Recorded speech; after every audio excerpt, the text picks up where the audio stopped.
ऋषि मुनियों की पावन धरती, देश धर्म का नाता है।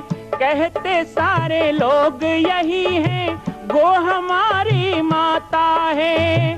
जाग उठो ओ भारतवासी, जाग उठो ओ भारतवासी, गो पर छुरियां चलती हैं। बंद करो गो माँ की हत्या, सारी जनता कहती है। बंद करो गो माँ की हत्या, सारी जनता कहती है।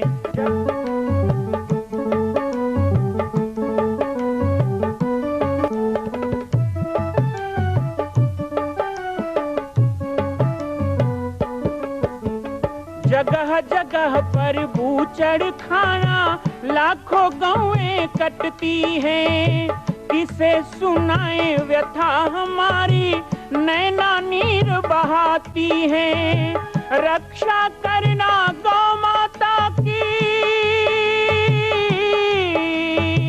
रक्षा करना गौ माता की, गीता ज्ञान सिखाती है। बंद करो गो माँ की हत्या, सारी जनता कहती है।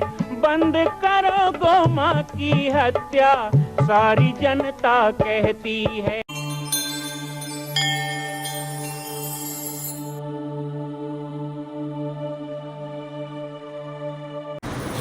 तो मक्खन चोरी है, दही लूट है, ये कालिया नाग को मारने की कथा थी। अब ये सब कथा आप सुनते हैं, लेकिन आज भी तो काली नाग है, और ना तो उसको कोई नाथ रहा है। हमारी गंगा प्रदूषित है, हमारी जमुना प्रदूषित है, हमारी नदियां दूषित हैं। बड़ी बड़ी मिल फैक्ट्रियां, ये बड़े बड़े कालिया नाग ही तो है जो पूरे पानी को प्रदूषित कर रहे हैं, जहरीला कर रहे हैं। उस समय कृष्ण थे तो बचा दिया यमुना को। आज भारत में शायद कृष्ण नहीं है, इसीलिए यमुना काली हो गई है, इसलिए गंगा जहरीली हो गई है, इसलिए पानी प्रदूषित हो गया है, इसलिए वायु प्रदूषित हो रहा है। तो कृष्ण के आदर्शों पर चलना, संगठन की भाषा, सात्विक जीवन, सदाचार, शाकाहार, सद्भाव की भावना और एक दूसरे में प्रेम की भावना जगाना। भगवान कृष्ण प्रेम मूर्ति है और राधा जी तो साक्षात प्रेममयी है। राधे राधे कह दिया तो प्रेम उमड़ने लगता है। ऐसे राधा रानी और ऐसे कृष्ण के आदर्शों पर चलने वाला प्रेम उदित ही होगा। अभी उपासना का पर्व चल रहा है, दुर्गा पक्ष, ये पूरा माता का पक्ष है, माता पक्ष। एक बार मैं विदेश दौरे पर था, मुस्लिम देश में गया हुआ था, ओमान। 7-8 साल पहले की बात है। मैं 22-23 देशों में गया हूँ भारत के बाहर, और उसमें लगभग 7 मुस्लिम देशों में गया हूँ। सऊदी अरब, अमन, कतर, पाकिस्तान 5 बार गया हूँ। तो मुस्लिम देशों में जाता था तो बड़े अच्छे अच्छे सवाल आते थे। तो सिंधी समाज का कार्यक्रम था। एक पत्रकार ने मुझको पूछा कि हमारे मुस्लिम कंट्रीज में फतवा जारी किया जाता है, किसी को काफिर बोल देते हैं, इसका गला काट देते हैं। आप लोग कई बार देखते हो दुनिया भर के वीडियो। आपके भारत देश में जब किसी आतंकवादी को भी फांसी होने वाली हो तो राष्ट्रपति माफी दे देता है। आप लोग इतने दयालु कैसे हो गए? इतनी दया कहां से लाते हैं? मैंने कहा देखो, हमारे कृष्ण जी के बगल में राधा जी रहते हैं। कृष्ण राधा के बिना आधा है, बिना राधा के कृष्ण है क्या? नाम मिलेंगे तो पहले राधे तब श्याम, पहले सीता फिर राम, पहले लक्ष्मी फिर नारायण, पहले उमा तब महेश्वर। राम है तो सीता है, राधा है तो कृष्ण है, लक्ष्मी है तो नारायण है। मतलब हमारे यहाँ हर पुरुष के साथ प्रकृति है, हर ईश्वर के साथ एक ऐसी मातृ क्षमता है जो प्रेम, करुणा, दया, वात्सल्य, समता की मूर्ति है। अब कृष्ण के साथ तो राधा है, राम के साथ सीता है, नारायण के साथ लक्ष्मी है, अल्लाह के साथ तो अल्ली नहीं है, खुदा के साथ खुद ही है। शायद इसीलिए वो प्रेम, वो करुणा, वो सौहार्द, वो ममता, किसी को भी गले लगा लेना, किसी को भी अपना बना लेना, खटमल को भी खाट में जगह देते थे, पता है कि खून पिएगा। ये हिंदुओं में ही होता है, पर मैं कहता हूं ये गलत नहीं है, ये गलत नहीं है। पापी के सामने पापी बन जाना गलत है। हमारे देश में बहुत कुछ किया है, ना तो हम क्रांति के मार्ग में कभी पीछे रहे हैं, ना शांति के मार्ग में कभी पीछे रहे हैं।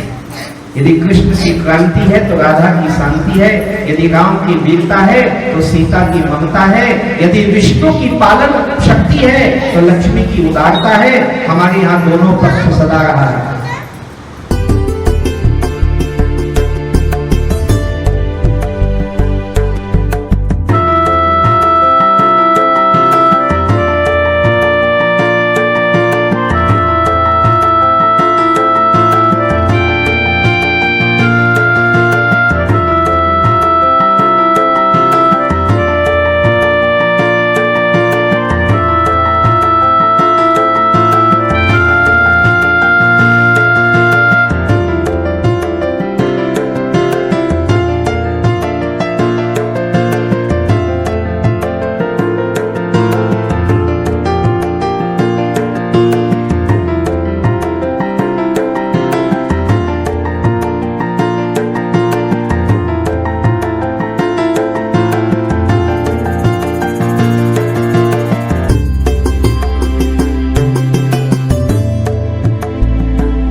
है भी भगवान की दया से सबके पास, लेकिन एक वृत्ति जीवन में इस नवरात्रि में संकल्प के रूप में लेना चाहिए कि देवी देवता वही हैं जो लेने की भाव कम, देने की भाव ज्यादा रखें, क्योंकि जो जितना देता है उसे उतना ही मिलता है। आज के समय में समाज को हमारी आवश्यकता है, देश को हमारी आवश्यकता है, हमारी उदात्त भावना की आवश्यकता है। हमारे अपने ही लोग धर्मांतरित हो रहे हैं, हमारे अपने ही लोगों को ईसाई बनाया जा रहा है। क्यों? एकलव्य जैसा वीर जिसने द्रोणाचार्य को अपना गुरु माना, हालांकि द्रोणाचार्य ने कभी उनको अपना चेला नहीं माना। मानते तो अंगूठा नहीं मानते, पूरा चेला ही मांग लेते, आके मेरे गले लग जाए। लेकिन जहां एकलव्य को गले लगाना चाहिए वहां अंगूठा काट के उसको विद्रोही बना दिया। एकलव्य जैसा धीर वीर जिसके गुरु द्रोणाचार्य हो, वो महाभारत के युद्ध में दुर्योधन की तरफ से लड़ाई लड़ता है, दुर्योधन की तरफ से लड़ाई लड़ता है। इतिहास हमें बताता है, बीते इतिहास को क्यों पढ़ते हैं, रामायण, भागवत, गीता, महाभारत। एकलव्य ने कहा मैंने आपको गुरु माना था और ये शस्त्र दीक्षा मैंने आपको गुरु मान के किया, आप भले मुझे नहीं मिले थे लेकिन मैं आपका ही हूं। गले लगा लेते एकलव्य को, जैसा अर्जुन मेरा है वैसे तुम भी मेरे हो, तो वो एकलव्य को अच्छी शिक्षा मिल जाती, उसकी शिक्षा और निखर जाती। समाज का वो अंग जैसे छुआछूत मानकर, नीच मानकर, छोटी जाति मानकर एक समाज के ब्राह्मण ने ठुकरा दिया, द्रोणाचार्य ने ठुकरा। ये भले आज बड़ी बड़ी बातें हम लोग करते हैं ना, गुरु भक्ति एकलव्य जैसी कोई नहीं, ठीक है, एकलव्य जैसा कोई चेला नहीं जिसने गुरु के कहने पे अंगूठा काट के दे दिया, क्योंकि अंगूठा के बिना बाण चला नहीं सकते ना, तो इसलिए मांगा था। लेकिन यदि इतिहास में एकलव्य जैसा महान शिष्य नहीं हुआ तो द्रोण जैसा स्वार्थी गुरु भी नहीं हुआ। दोनों को मिला, दोनों को दिया, एक को महान शिष्य होने का दर्जा मिला और एक को स्वार्थी गुरु का कि मेरा अर्जुन, मेरा अर्जुन, मेरा अर्जुन। मोहवश गुरु, सचिव वैद गुरु, सचिव वैद गुरु तीन जो, प्रिय बोलहि भय आस, राजनीति तन धर्म कर हो ही वेग ही नाश। तुलसीदास जी कहते हैं गुरु पक्षपात करेगा तो धर्म का नाश, राजा पक्षपात करेगा तो प्रजा का नाश। और वैद डॉक्टर, डॉक्टर आप घर में आए और कहेंगे बहुत बड़ा आदमी है, इसको कैसे सुई लगाऊं, दर्द होगा, तो तन का नाश। तीनों पक्षपात रहित हों, तीनों भय मुक्त हों, तभी जाकर के समाज तन और धर्म सुरक्षित रहेगा। लेकिन द्रोणाचार्य के मामले में यह नहीं हुआ। वही एकलव्य जाके महाभारत के युद्ध में दुर्योधन की सेना में शामिल हुआ और 18 दिन तक महाभारत की लड़ाई कर्ण के कारण नहीं, एकलव्य के कारण लड़ी गई, क्योंकि 4 दिन तक पांडव सेना को मारने वाला कोई दूसरा नहीं, वो एकलव्य ही था। तो ये हम अपना नुकसान करते हैं। आज समाज में उन लोगों को जिनको हमारी आवश्यकता है, हमसे जब सुविधा नहीं मिलती, हमसे जब प्यार नहीं मिलता, हमसे जब उनको किसी प्रकार का सहयोग नहीं मिलता, तो वही ईसाई बनते हैं, वही धर्मांतरित होते हैं, वही हमसे दूर कट जाते हैं। देखिए ऐसा है, ये आज की समस्या नहीं है, क्योंकि सबसे प्रमाणित बयान यदि धर्मांतरण पे कोई है वो है स्वामी विवेकानंद जी का। और स्वामी विवेकानंद जी आज के नहीं, ब्रिटिश शासन में बहुत सारी गलत नीतियाँ इस देश के ऊपर अंग्रेजों ने की, जिसमें धर्मांतरण भी था। वो चाहते थे देश तो गुलाम हो, इसके साथ साथ इनकी संस्कृति भी गुलाम हो जाए। तो उस समय भी धर्मांतरण होता था। देश आज़ाद हुआ, भारत का स्वतंत्र संविधान बना, हमारा राष्ट्रीय ध्वज बना, सब कुछ होने के बाद भी धर्मांतरण पे उस समय की सरकार ने रोक नहीं लगाई। कहीं ना कहीं वहाँ तुष्टीकरण था, वोट बैंक की राजनीति थी, और वही नीति आज भी प्रदेश में चल रही है। पूरे भारत में चल रही है वो ठीक है, लेकिन छत्तीसगढ़ प्रदेश जो एक शांत प्रदेश है, जहाँ पर लोग पूर्ण धार्मिक हैं, आध्यात्मिक हैं, जहाँ अपनी प्राचीन परंपरा को लेकर के यहाँ के गिरिवासी, आदिवासी, वनवासी और सब चलते हैं, यहाँ पर धर्मांतरण क्यों? तो कहीं ना कहीं धर्मांतरण करने वाले को पूरी तरह से राजनीतिक सह दिया जा रहा है, साधन दिया जा रहा है, विदेशी पैसा मिल रहा है। और एक कारण है समाज, जिसको मैं अच्छी तरह से मानता हूँ, ये हमारी भी गलती है। और इसीलिए पाटेश्वर धाम जिला बालोद के द्वारा हमने, अभी मैं जसपुर जिला के प्रवास में था, तो हमने 10,000 संस्कार वाहिनी वहाँ पे गठन करने का लक्ष्य बनाया, ताकि हमारे समाज की ज़रूरत और हमारे समाज के दीन दुखियों की सेवा हम करें, वो दूसरी तरफ ना जाएं, वो भटके मत और उनका ईसाई गलत उपयोग ना करें। और अंतिम बात कहूँगा, धर्मांतरण पनप रहा है तो हम लोगों की कमी ये भी है कि हम इसका मुंहतोड़ जवाब नहीं देते हैं। समाज के हर वर्ग को एकजुट होकर के धर्मांतरण का जवाब देना चाहिए। और ऐसे जो ईसाई बिशप जो ज़बरदस्ती धर्मांतरण कर रहे हैं, गांव गली में घूमते हैं, ऐसे लोगों को धुतकार के बाहर निकालना चाहिए, इनका पहचान भी होना चाहिए और ऐसे लोगों की नागरिकता भी रद्द होनी चाहिए।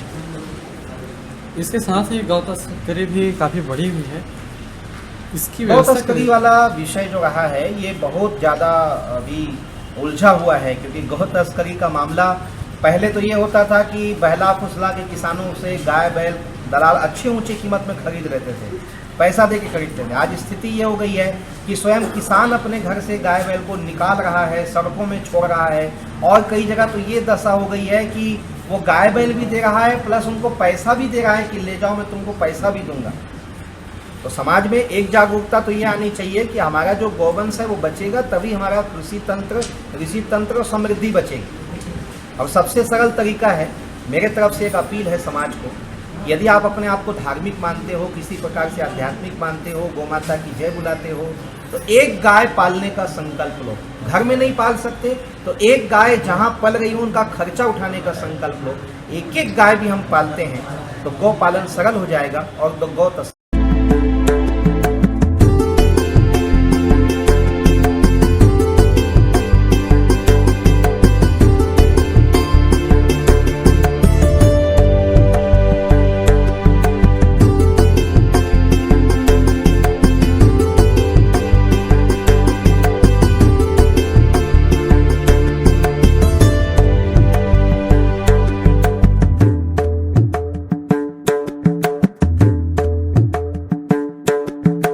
मां कौशल्या की पावन जन्मभूमि छत्तीसगढ़ प्रांत में बालोद जिला में स्थित है श्री सर्वसिद्ध शक्तिपीठ जामड़ी पाटेश्वर धाम।